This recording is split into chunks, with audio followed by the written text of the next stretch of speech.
সাধারণ স্কুল শিক্ষক এখন এমপি, এখনও করেন কৃষিকাজ। সরকারি প্রাইমারি স্কুলের সাদাসিধা শিক্ষকই এখন জাতীয় সংসদের সদস্য। এমপি হওয়ার পর শত ব্যস্ততার মাঝেও এখনও নিজ হাতে নিজের জমিতে কৃষিকাজ করেন জামায়াতে ইসলাম থেকে নির্বাচিত বীর মুক্তিযোদ্ধা আব্দুল ওয়ারেজ। বিলাসী জীবন ছেড়ে তিনি সবসময় গ্রামের সাধারণ মানুষের সঙ্গে মিলেমিশে থাকেন। সততার চাদরে মোড়ানো এই মানুষটি জয় করেছেন গাইবান্ধার সাঘাটা ফুলছড়ি হাজারো মানুষের হৃদয়। এই গ্রাম থেকে একজন সংসদ সদস্য হওয়া বাংলাদেশে বিরল বলেই মনে করেন অনেকে। তিনি নিজেই বলেন, আমি বিলাসী জীবন মোটেই পছন্দ করি না।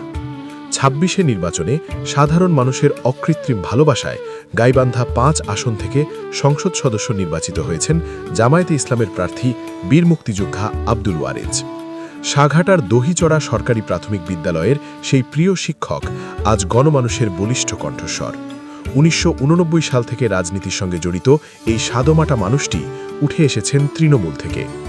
কৃষক পরিবারে বড় হওয়া আব্দুল ওয়ারেজ সংসদ সদস্য হওয়ার পর পদমর্যাদা বদলালেও একটুও বদলায়নি তার মাটির প্রতি গভীর টান আর মানুষের প্রতি অকৃত্রিম ভালোবাসা। তিনি বলেন, আমি একজন সাধারণ মানুষ, কৃষকের সন্তান এবং একজন প্রাইমারি স্কুল শিক্ষক ছিলাম। আমার চাচা ছিলেন প্রাইমারি স্কুলের শিক্ষক, তিনি ৩ টাকা বেতন পেতেন, আর আমার চাকরি হয়েছিল ২২০ টাকা বেতনের। সেই সামান্য আয়ের মধ্যেই আমি সাধারণ জীবনযাপন করেছি।